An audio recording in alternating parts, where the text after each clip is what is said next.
without a doubt, one of the most peculiar hidden places in the whole country. It is a representation of that one location in each town that is known solely by the people who live there. It is a fully operational coal firm as well as a hardware shop, and it is situated on one of the oldest parcels of land that was built in the Western Reserve. A number of other buildings and companies, including as a rail station, a flour mill, a cheese factory, and a number of inns and lodges, were located on the land prior to the construction of the Willoughby Coal building, which is now a simple and attractive edifice. In 1912, it transformed into a coal firm, which served as a source of vital fuel for the rapidly expanding metropolis that was rapidly developing in the surrounding area. A number of the hauntings that have been reported on the site date back many decades. These include ghosts that have been there since the period of the Civil War, as well as a couple that date back to more recent times. In 1947, the body of Willoughby Coal's proprietor, Don Norris, was discovered lying in a pool of blood at the front entrance. He had been severely beaten and shattered beyond recognition. Although it was determined that his death was the result of an accident, many people suspect that there was some kind of criminal activity involved. The restless spirit of Norris is only one of the numerous spirits that are said to remain in this old structure. There is a second guy who goes by the name Zip, who passed away within the building. He continues to haunt the first floor and the stockroom, keeping a close lookout for a buried treasure that is supposed to be concealed inside the walls. Other ghosts include a cherished dog that will not give up on his owner even after he has passed away, and a shadow figure that is difficult to see and teases those who have the courage to approach it on the second level. At a distance of around 20 miles east of Cleveland, the area that eventually became Willoughby was considered to be outstanding real estate along the Chagrin River. Beginning in the early 1830s, a group of young doctors with a strong sense of initiative embarked on a mission to establish a medical college in the hamlet that was known as Chagrin at the time.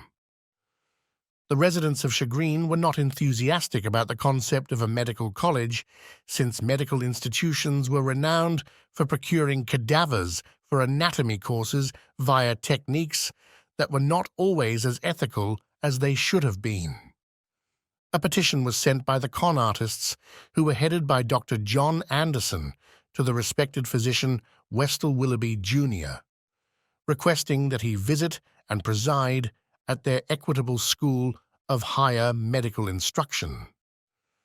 The honorable physician was overcome with gratitude, yet he was hesitant to leave New York. There was still another strategy that Anderson and his associates attempted. They called the town after Willoughby. In spite of the fact that he expressed gratitude to them for such a privilege, the great man never stepped foot in the town that now bears his name. It was during the sweltering summer of 1843 when the restless soul of one Eli Tarbell, a mature gentleman who had died 3 days earlier from typhoid sickness, rose out against his defilers. He protested to his wife in a vivid and unsettling dream that his body was being taken apart piece by piece at the Willoughby Medical College. After Mrs. Tarbell awakened, she promptly grabbed her daughter and took her to the cemetery. They arrived there without delay. And terrified lady discovered that Eli's grave was empty, and she immediately informed her neighbors and the Lake County Guard.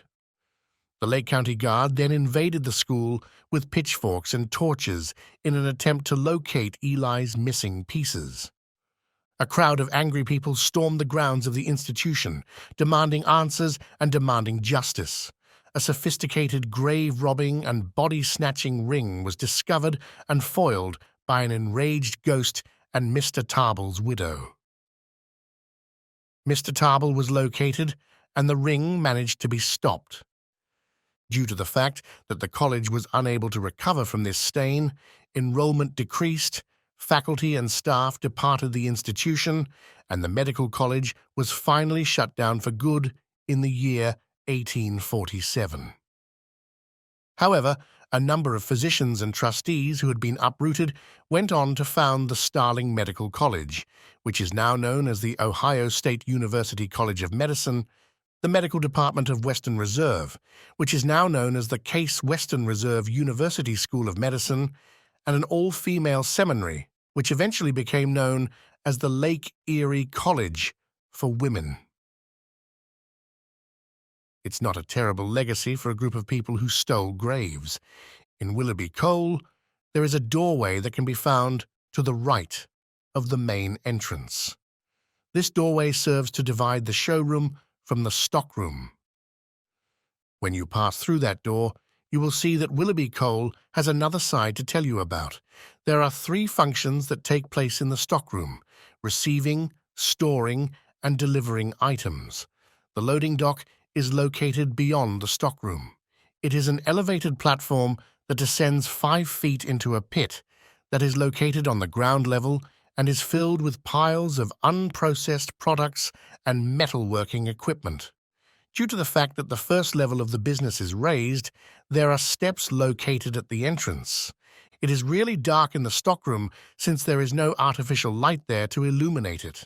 Nevertheless, a great number of trustworthy sources have reported witnessing eye shine looking out at them from the darkness. An inexperienced Willoughby police officer made a visit to Willoughby Coal on a cold evening some years ago as part of a normal, rattling door check. The officer wanted to make certain that everything was securely closed and that nothing was missing from its proper location. By doing these door checks, companies are able to reduce the risk of criminal activity and improve their relationships with the community. After discovering that the front entrance was slightly ajar, the police went inside the establishment in search of a person known to be a burglar. When he turned around on the first level, he was under the impression that he heard someone immediately behind him. Nevertheless, there was nothing and no one there. This unsettling feeling was consistently experienced on each level that followed the previous one throughout the shop. Following the conclusion that there was no human invader present at Willoughby Coal, the law enforcement officer made a wild sprint for the front entrance.